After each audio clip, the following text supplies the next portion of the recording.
Before we get to questions, we've got some samples, and Fred, that's It's a fun one. disgusting. Go ahead. Well, these healthy billbug larvae. There you No, go. bug of the week this week are bluegrass billbugs. And what I'm showing right now are the larvae, and we'll talk a little bit about them. We're coming into the period of peak damage from billbugs in our lawns. So if you're getting brown spots, we're too early for grubs, and if you go up to those brown spots and sort of grab some of the turf like this and just gently pull it away, it'll often come loose sort of like this. And if you look at the ends of these, we'll see that they're chewed and they're sawdusty material, and that's where these billbug larvae were feeding in the stem. So after the larvae leave the stem, they go down and feed in the upper crown of the plant, and they feed on the root system, causing the damage. And again, now is the time when we're beginning to really see the peak activity. And it's really too late to treat this year. So you need to just put this into your calendar, think about treating next year, probably around the 1st of May with a product like imidacloprid, like Merit, would be a good choice to control the billbugs in your lawn. Excellent. Thank you, Fred. All right, Rock. A interesting weed with a delicious sort of a relative.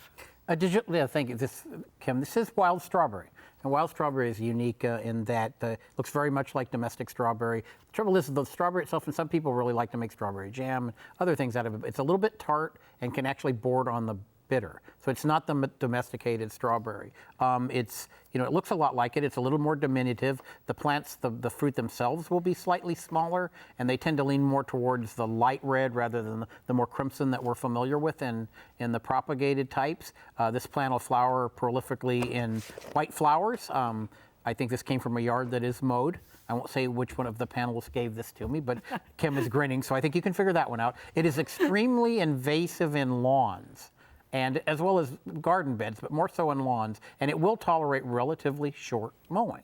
So it's a little bit harder to control. Right now, we're going to say just leave it be. It's the wrong time of year to be spraying any of our 2,4-D-based products. 2,4-D will knock it back a little bit. Generally, it's going to take something a little bit harder, like one of the brush killers that's labeled for lawns. But really, the bottom line is that leave it be right now, because if you're out there spraying herbicides, with some minor exceptions, and a few of them we'll talk about today, this time of year with temperatures in the 90s and high humidities, you're running the risk of non-target damage to a lot of things that you don't really want to control. So keep that in mind. But that's wild strawberry, kind of unique. Its neighbor is very, very tasty. And I love strawberries, but this one is just a little bit tart for me. Looks a little like ground ivy. Exactly, only it's even worse. Well, at least this one, some people like this. Nobody likes ground ivy. Oh, I do. All right, Kevin, what did you bring? That looks like it came off a golf course. Yes, I have a plug of turf grass, and this is a bent grass. And we can see on the plug here that there's some areas of dead grass, some patches of brown amongst the green, we can see here. This is dead spot of bent grass, not to be confused with dollar spot. Both of these diseases start out on bent grass as smaller spots that are about the size of a dime, but can enlarge into about 3 to 4 inches in diameter. But unlike dollar spot, dead spot will not coalesce into one large dead patch of turf, usually. It stays in, and the symptoms only appear as those small circle patches of dead spots throughout the tee box or the greens, usually on shorter mowed turf grass. It shows up. It's not really a problem in landscapes like lawns where the grass is grown at a higher height. Lowering the pH by adding ammonium sulfate can help reduce the amount and severity of the disease. Otherwise, systemics like a strobilurin-based fungicide should be used to help control this guy and applied early in the spring before the symptoms show up. So we're hoping they're not seeing it on the Omaha Country Club greens during the Senior Open. Well, and I don't want to take up too much time, but real quickly, at Omaha Country Club right now is going on the Senior Open. Some of you are huge golf fans, love that. You'd be amazed how many of our students or former students, or including our own Zach Riker, are actively involved in, they were mowing. I've seen pictures and there's Twitter feeds from one of our students. It's just an amazing thing, an amazing event for Nebraska. And even if you're not a big fan of golf, it's good press for the state. You bet it is. All right, Sarah, you have something that is no longer edible. Yeah, a lot of gardeners are probably seeing this in their gardens right now. This is some lettuce that is going to seed, actually. And very common this time of year. If you start to see these seed heads developing, eventually these are going to open up into little white flowers and then develop into the actual tree seed of a lettuce. So when your lettuce gets to this point, it's probably time to go ahead and yank it out. If they've been growing, for all spring and summer, the leaves are going to probably start to get a little bitter at this time of year because of the heat that the plants are growing under now. So it would be a good time to think about getting rid of this original planting and maybe a fall planting that you might want to start here, in about another 3 or 4 weeks and get that ready for harvest in the fall. But if on the other hand you have an heirloom type of lettuce and you wanted to save seed from those plants to grow out next year, then you would definitely want to let the blooms go ahead and develop and let the seeds fully mature until they're nice and brown. And then you can save them and use them in your garden next year. Excellent. Thank you, Sarah. All right, Fred, you get the first picture. This is a Kensington, Kansas viewer. 2 elm trees. The dying/dead one is 70 years old. They had half of the dead branches cut down.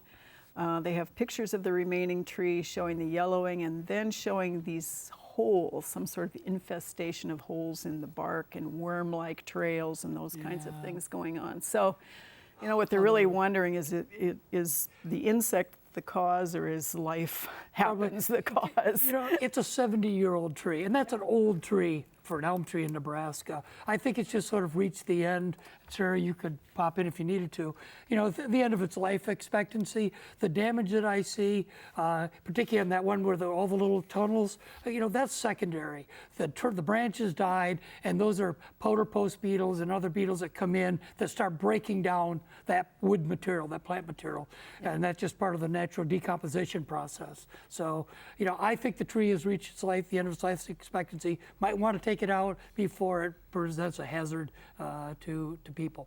Right, I exactly. don't know if that would be your consensus. And if they didn't show us a picture of the stems that are still alive, but they may also have insects attacking them already. Right. And even if you do let that portion stay this summer, you may find that you have more dieback next year. Yeah. Right. So it does look like this tree is probably on its last legs. Yeah. Thanks, guys. All right, Rock, this is a fun one. This is a Kearney County viewer. She's been moving this around to multiple locations, and then somebody told her it was a weed, and she's hoping we tell her no. It gets about 3.5 feet tall. It does get a white flower in early June, and that's the size of the foliage. I'm pretty confident this is horseradish. Yeah. And interestingly enough, though, they've been moving it. But it's interesting. So somebody in our neighborhood was moving horseradish one time because they thought it was a weed, and I saw it, and I said, "What is this?" And they said, "Well, I'm just going to throw it on the compost pile." I said, "You do know that's horseradish, don't you?" And they said, "Well, it doesn't smell like horseradish." Well, the tuber, until you cut it, there is no aroma. You can't smell it. So I said, really, that's just bad for you to be doing this. And interestingly enough, they continue to grow it, and we benefit from some horseradish. I'm pretty confident that's horseradish, and they would notice by the white, big tap or fleshy tuber that it grows on it. But I would retain it and harvest the horseradish and use it, because there's nothing better than horseradish in Nebraska beef. Fresh horseradish right out of the... On Nebraska beef. And we On have some in Nebraska the beef. backyard farmer garden, and no, nobody can come get it before we do. All right, pathology. You get the next picture. Kevin, this is so cool. This is so cool. This is an Omaha person. He gets all the good questions. It grew overnight on top of an old pine stump. He says they look like miniature wheat shocks. I think they look like those Ewok things out of Star Wars. They want to know what it is. Well, so it looks like a fungus, but it's actually not. It's and we talked about this 2 weeks ago. It's another one of the slime molds, singular-celled organisms that live in the detritus and the litter and the lawn. This one obviously enjoys dead pine stumps. They can come overnight. They can grow very quickly. They're, like I said, they're single-celled myxomycete organisms. This particular one is called Stemonitis splendens. If that makes any difference. You can just, if it's unsightly, you don't like it, you can just hose it off. It'll go away. It's not going to probably come back this year. Maybe next year you'll see it again. Again, it's not a fungus. It's easy to get rid of. It's kind of cool looking. So thanks for the great photo. That was a great photo. Yeah, very cool. All right, Sarah, this is a viewer who is in Bennington and started a wildflower patch, various annuals and perennials, and lo and behold, here came this thing.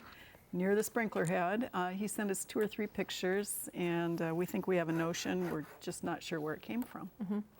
Yeah, you know, the leaves do look like they could be some type of a plant in the cottonwood family or a populus. So what I would look at is look real close at the stems. The plants in the populus family have alternate leaves. And so if that's what this plant is showing, where the leaves alternate up the stems and they're not opposite each other, then it could very well be something like a cottonwood that seeded itself in there. All right, Fred, you get the next picture.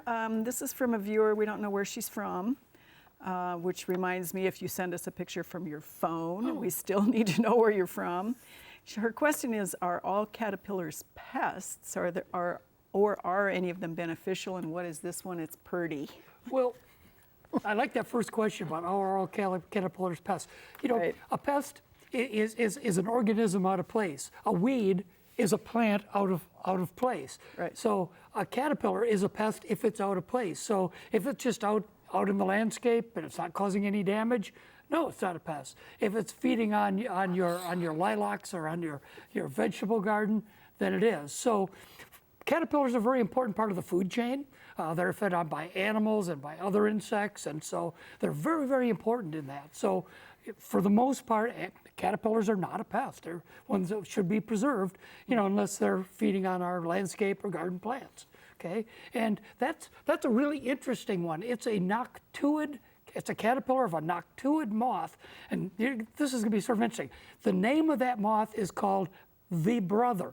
It's called capital Really? T, the brother, right? Yeah. And it's sort of interesting when we've finally tracked it out and looked it up. So again, it is not a pest. Very cool. So this is so one. now it really would be interesting to know where she was from and where Yeah, she took that because picture. without knowing where it's from, it's more of an eastern pest. So I would guess somewhere further back east. Cool. Thank you, Fred. All right, you get the next one, Rock. This is a viewer who wonders what this particular plant is, and is it something that should be removed, or should it be allowed to grow around her lagoon for the pollinators? One of the giveaways on this one is the flower that looks just like dandelion, only this is pretty upright to be dandelion. It's probably yellow star thistle or yellow thistle sometimes. It's an annual. It actually does have some value to birds and animals and other feeders, and pollinators as well. But it's not one that I would want hanging around. It's a prolific seeder. I would take those heads off if you want to keep it. But it really doesn't have any benefit other than that, so I would get rid of it. Off with its head. Off with its head. And it's an annual, so they want to get rid of it, and they may have some back here, but it hasn't really set that seed yet, so in that picture, so I'd get rid of it, hack it down to the ground. It'll be easy to control because it's just snap it off, it's gone. Excellent. Thank you, Rock. All right, Kevin, we've had a couple of questions about this this year, but this is one that's really this. This is a viewer in Lincoln who wants to know what's up with the reddishness of the foliage on the roses. They want to know if it's a fungus, can they save it? And it seems to be spreading. Well, that's pretty clear. Rose rosette virus. The leaves are smaller, they're red in color, the stems are elongated. Sometimes the stems are smooth, they don't have as many thorns, and the thorns that they do have on them can be larger or distorted sometimes.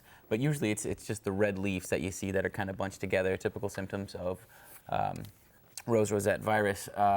Really the best thing to do is just rogue those plants out. It will spread if those plants remain in the rose garden, and it's spread by an insect. I believe it's a leafhopper. Leafhopper. So if you get rid of those guys, that should reduce the amount of the disease that you see. Right, and they can plant one back in the same hole They as long can. as it's one that's not susceptible. Yeah, all right. Sarah, you get the next one. This is a dwarf Alberta spruce in Nebraska City that is deciding to be something different. And their question is, should this sport be pruned out? Apparently this happened to another plant some number of years ago. Well, actually, dwarf Alberta spruce itself is a sport or a mutation. It was originally collected from just a normal spruce. So what you have in this picture is the dwarf Alberta is reverting back to what the original spruce was. But if you want this plant to stay a dwarf Alberta spruce, then yes, you do need to prune that branch out. Okay, Fred, we have a viewer who lives in Plattsmouth. She says no matter where she works in the yard, she gets bitten. She doesn't see mosquitoes. She doesn't feel anything. She finds bites. last a week or more. She says it's not chiggers. She knows their bite. She's wondering if it could be spiders, and she says It would not be spiders. Okay. Because she said that it doesn't show up, the bite, itching doesn't show up for a while. I mean, Okay. that's classic chiggers. So I really think, in fact, that is a chigger issue. And again, the way to deal with chiggers is that, try to stay out of chigger infested areas. So if the taller weeds, bush and brambles, those kinds of things, wear long pants, long shirt, tuck them in if you know you're going to be with chiggers.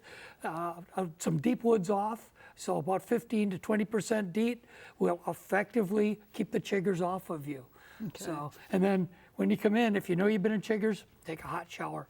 And make sure you launder those clothes because the chiggers will still be on them. on the clothes, so that might be what's happening. Yeah, and there, too. that could be the case too because they stay on the clothes. You put on those same work clothes, and the chiggers say, "Aha!" Another meal. All right, Rock, we've had several questions about dog urine burns in yards, and I think one a couple of weeks ago about buying a product off the internet. The question here is, are there commercial products available through a veterinarian that could work? I would actually recommend the veterinarian because if you love your dog, and we had a dog for 17 years that passed away, a few years ago, but still Bailey was a family member, and I don't think I want to be feeding family members stuff off the internet necessarily. So all the things that are on the internet are not necessarily true, but a veterinarian has the skill set and the acidifiers and can prescribe a pill for a dog that will make it less caustic. You got to understand it's still not going to take the burn away entirely because urine burns and there's no way around it, but it will lessen the damage somewhat. And obviously dog runs are a good idea, or letting moving the dog around because they tend to go to the same spot. But still, that said, I would go to a veterinarian before I'd start messing with things, supplements or whatever that you would feed to your dog because your dog's health is pretty important. Excellent, thank you. All right, health, unhealth on tomatoes, Kevin. This is a Carney viewer who says the leaves on the tomatoes are curling and beginning to look dry. They do water only from the bottom. They've been consistent. They say these particular plants, they're not saying what cultivar it is, are stunted compared to the neighboring plants, only a few flowers and a few fruits. Okay. Well, whenever I hear that someone's watering and the plant still looks like it's not getting water, I always think there's a root or crown issue or some kind of vascular infection. So I would suggest submitting a sample to the diagnostic clinic and finding out if there's any kind of a root infection. Other things that can cause leaf rolling in tomato, there's a potato leaf roll virus that tomatoes can get. It could be that. Typically the leaves don't dry down, they just roll. And then there are several insect types, like I believe thrips possibly could create some leaf rolling. So I would unroll those leaves, look to see if you see any critters rolling around inside there or crawling around. If you don't, it's a good indication that you might have something going on below the soil line or possible viral infection. So get it diagnosed because treatment will depend on what the diagnosis is. All right, excellent. Thank you, Kevin. Speaking of strawberries, Sarah, this is a viewer who wants to know strawberry varieties that would do well in Nebraska, particularly the eastern part of the state, Fremont area. Okay. Any things you'd recommend? One of them that is grown quite often is called Honey Eye. And it's a nice big strawberry with nice dark red coloration to it. It's about a mid-season strawberry. There is another one, though, that's a really good strawberry. It's an earlier bearing. It's called Early Glow, and it's a little bit smaller. So sometimes people pass it up because it's got smaller fruits, but it has a better sugar content. So it tends to be even a little bit sweeter than Honey Eye. The other one that you might want to look at is called Ogallala, and that's another good one. And all of these that I've mentioned, Early Glow, Honey Eye, Ogallala, can be planted all across the state. All right, Fred, you get the next picture. This is a viewer who sent us just a single image of a creature. Wants to know if we know what that thing is. And I think you entomology guys batted this one back and forth a little. And we think we know. It's one of the longhorn beetles, which means it's in the family Cerambycidae. And what we think is it's called sometimes called the Prionis root borer. And it's more of a western type of insect, but they're the larvae. The adults are non-feeding, they cause no injury, but the larvae feed on the roots of various trees, particularly things like peaches, fruit trees, cottonwood, and various other ornamentals. So they can cause some minor damage to some of our ornamental plants. So Prionis root borer. Excellent. Thank you, Fred. All right. You get this one even though it's a blackberry question. And this is a Pawnee City viewer, new Apache thornless blackberry.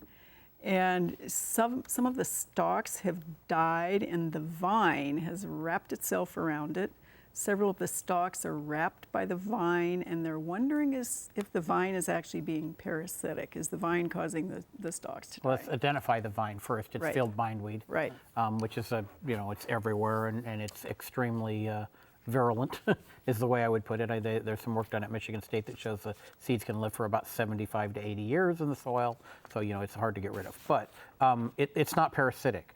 Now, is it competitive? Sure it is. And is it robbing that plant of moisture, and is it shielding it from photosynthesis? Yes, but it's not technically it's not technically parasitic. Parasite would mean that it had actually invaded the vascular system in one way and was tapping into resources that the plant was actually absorbing nutrition and otherwise. So it's not a parasite, but it can be very competitive, and it didn't probably cause the plant to die. The plant had to be weakened by something else or a combination of things. It wasn't really strangling it, because it does have a very viney thing. It can't strangle anything. But interesting enough, those trumpet flowers are really gorgeous, and sometimes on the roadsides. If it wasn't so invasive, it'd be nice to develop a sterile one. It would never pass muster with being released, but because and sometimes you actually see them and they're like the hosta flower. They've got a little bit of pink or purple in them. I think they're a spectacular flower, and they flower. You see that stuff growing in truly the crummiest soils and crummiest conditions, as well as around the purple's thornless blackberry. Exactly. And speaking of blackberries, raspberries, and other things, Kevin, you get the next picture, which is this is a viewer who lives in Hershey. She says almost overnight her raspberries started looking like this. She doesn't overhead water. They've been in place 2 years. She wonders what we might suggest for this particular condition. Well, I'd recommend, I guess, taking a look at that particular stem, following it all the way down to the base, and seeing if there's any visible cankers on the outside of the stem. It looks like it's definitely it's wilting. So we always think maybe some kind of a stem canker. Possibly it's in the roots. If it's just one stem on the plant, again, it might be just isolated to that single stem. If it's not, if there's nothing visible, no bore holes, it could be a root issue. It was a raspberry, correct? Is that what you said? They do have some problems with Phytophthora and raspberry, so diagnosis would be good. You can try roguing out that one single cane if it is only one single cane, and hopefully it won't spread to the rest of the plant. All right, excellent. Thanks, Kevin. Sarah, this is also an identification question for you, and this is a plant that is around a lagoon on an acreage. She wonders what it is, and is it something she wants to keep or get rid of? This is kind of an unusual plant. We don't see used very often, and a common name for this one is wild quinine, or botanically it's Parthenium integrifolium. But it's a forb. It usually gets to be about 2 or 3 feet tall, with those kind of big, coarse, rounded leaves and the big flat heads of the white flowers. A nice plant for butterflies again. So it would be something you would want to keep. It's a nice plant. Yeah. Is it native? Yes. Okay. Yes. And it has been used for some medicinal purposes, but I'm not sure if that's why it's given that name wild quinine. All right, Fred, you get the next picture. This is an Ashland viewer. They have some pictures of an ash. Last year it was healthy. This spring it's not. They're saying there are small dark holes in what is left of the tree. The bark is falling off. They know they can't save it. They have another one nearby. They wonder if it's the ash borer. Okay, first off, as far as we know, this is Ashland, did you say? Ashland, right. As far as we know, emerald ash borer has not yet reached Nebraska. It's in eastern Iowa, it's in Kansas City, so it's just a matter of time until it gets here. But right now, we have no confirmed reports that it's here. Okay, I would actually take a tree like that. It's an older tree. We had extreme drought conditions last summer. That stressed a lot of trees. And, I think it could be that. But a stress tree is also very susceptible to a wide array of other borers that tunnel into ash. So, we have red-headed ash borer, and we have a banded ash borer, and a lilac ash borer, which might have accounted for those larger holes that the viewer is reporting. So I would agree. I don't think you can save that tree. Next spring, I guess on the other tree, I would be tempted to use a bifenthrin trunk spray just to protect it from any further borer activity, which will also control emerald ash borer. In the extremely unlikely event, that's what it is. But probably one of the other borers, probably the result of the drought. All right, excellent. Thank you, Fred. All right, Rock, this is an ID question for you. This viewer has had this particular plant growing in their backyard for several years. They do not know what it is. They want to know what it is. As beautiful as this plant is, it is an invasive species in Nebraska as well as a lot of other locations. It's purple loosestrife. There was a period there where you could buy them at nurseries. As a matter of fact, when it became on the noxious weed list in Nebraska, many of the nurseries locally and otherwise would offer a trade-in for you to get rid of it. So technically and legally and all of the above, you need to have that removed or remove it yourself. And unfortunately, it's a very beautiful plant, but extremely invasive, especially in our waterways. So get that out of your yard. Say goodbye to that really pretty purple flower. Thanks, Rock. All right, Kevin, this is a viewer who has, she's in central Nebraska. Let me start with that. She has beans that are mottled and shriveled, kind of that mosaic-y looking thing. She wonders what it is. She wants a natural or a non-chemical solution if possible. Yeah, I think as natural Start as over? pulling it out. Yeah, unfortunately, it's pretty classic virus symptoms. And if you don't want to rogue your plants out without being certain, you can certainly submit a sample for testing. But when you see the patches of chlorosis on the leaves and the crinkling, we typically think viruses, and there's a number of different bean viruses. Bean yellow mosaic, bean common mosaic. They can even get cucumber mosaic virus. So that's most likely what it is. And the only treatment is to rogue those plants out so they don't spread. All right, thank you, Kevin. Sarah, you get the final pick of the evening, and this is a viewer in Fremont. Had a plant that she bought at a nursery about 10 years ago, had a tag, and she doesn't think it's that, but she wants to, which was Brunera. She wonders what it is. She loves it, it's well behaved, wants to know what it is. Yeah, actually, this is related to the lamb's ear plant that we grow in our gardens, which is in the genus Stachys. But this is a different species. It's called Stachys officinalis grandiflora, or wood betony would be a common name for this one. And so, yeah, it's a nice perennial. It's not grown as often as some other perennials that you see in the garden, but it's definitely a nice one. So I would go ahead and keep it. All right, Fred, you get a question. This is a something is eating something. Uh-oh. It's not Gilbert Grape. This is a Seward viewer who has something eating the flowers on their geraniums. They have jagged edges. They're in a window box. West side, not touching the leaves. It's going to be one of the caterpillars, perhaps tomato. The tobacco. Tobacco budworm. Yeah. And it's sort of interesting, if they're feeding on the flowers, they'll often be the color. They'll be pink or purple or whatever color of the flower they're eating on. Again, while they're still small, the idea is to find that damage early on, and then something like Dipel or Bacillus thuringiensis, BT products, will work very well as long as they're small. The moth is a little brown moth that lays its eggs at night, so you never see the eggs being laid. Next thing you know, you have all these caterpillars that are consuming your plant. So it's one you need to stay on top of. The other possibility, if it's just individual plants in pots, is that you can just use the garden hose. Try to hose them off and then step on them on the sidewalk. And try to eliminate them that way if you want to use a totally non-chemical approach. Excellent. Thank you, Fred. Okay, Rock, since you're on, we have a question about zoysia. Oh. It was really good last year, but this year there's a 40 by 100 area that is completely dead.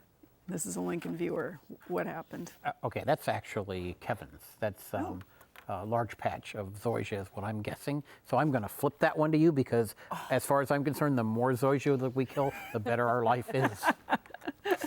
Well, I mean, if that's a pretty large patch, they might have to start over, I'm thinking, 40 by 100. With a desirable species, but anyway. Well, in terms of treatment, chemical treatments, I'm going to have to flip it back to you, Rock. Oh, 'cause sorry. I'm not sure if... That large, they probably had it last year, and they just didn't see it. Then the lawn got stressed, and even though zoysia grass is pretty drought tolerant, not as good as buffalo grass, but it does have some drought tolerance, it probably was still harmed. I don't care what kind of plants you were growing last year, you have some plant problems there. There's some fall and spring treatment combinations, relatively expensive, going to have to be done by a commercial person, and not many people in this region, you have to get down to Kansas City before you really see lawn care people that are willing to treat large patch, and I'm pretty confident that's what it is. Or, Fred. Yes. It could be Rock's friend, the western chinch bug. And zoysia, the same one that gets into buffalo grass, also gets into zoysia, and they can cause, over a period of a year or 2, 3 years, cause that same level of damage and actually kill the zoysia grass. So that's why we refer to the western chinch bug as Rock's friend. But I mean, it's easier to detect for, let's rule out that it's chinch bug. So what would they do? Okay. Well, I'm sorry? Let's rule out that let's say that yes or no, it's chinch bug. I mean, before we say it's large patch. Yeah. I mean, it could be chinch bug. But how would they test? How would they tell? Okay, so the way you go to the perimeter between the dead area and the live area and take a good handful and put it down on a sidewalk or on a white tray and wait about 20 seconds and the chinch bugs will go running off. And they're about 1/8 of an inch in length. And if it's chinch bugs, then you can usually knock it back. But Yeah, that it was something big like an that area, timeframe. we see it in buffalo grass. I'm it's thinking probably it's probably chinch bugs. But I don't care, it's dead. I'm happy. All right, and on that note, Stump the expert. Kevin, Concord grapes, the fruit dried up, pruned back some of the vegetative growth. Foliage is fine, no appearance, no damage of sprays. What is it, and how do they avoid it? Well, it's difficult to say exactly. There's 2 or 3 different types of fungi that will affect just the grapes, and it'll shrivel them up. So again, I would recommend submitting a sample for diagnosis before I can recommend a management strategy. But most likely, it's some kind of a fungal fruit rot. So if you can just try to make sure there's good spacing between your grapes, increase airflow. Try to reduce the humidity if you can in any way around the grapes. That's how that's what the fungi like to infect. So, and then there, depending on what the causal organism is that's doing it, if it is indeed a fungus, there might be a spray program available based on that diagnosis. All right, thank you. Sarah, we have about a minute left. This is a viewer in Venango, which is Perkins County, has zinnias. For the last 2 years, in flower boxes and in the garden, which has 8 hours of sun, they have corkscrewing in the stems. She wonders, she's never seen it before. Have you ever heard of that? I can't say that I've ever heard of that before either, but the first thing that comes to mind for me would be some kind of herbicide, possibly. Maybe it's a 2,4-D or some other type of growth regulator type herbicide that this plant is picking up, causing the deformation of the stems. Now that could be either through a drift situation or maybe they've done their own composting and they've actually got some herbicide that's still residing in the compost. And so maybe the plants are picking it up through the roots. So if that were the case, if it was actually in the soil, then I would expect that other plants in that same bed might show symptoms too.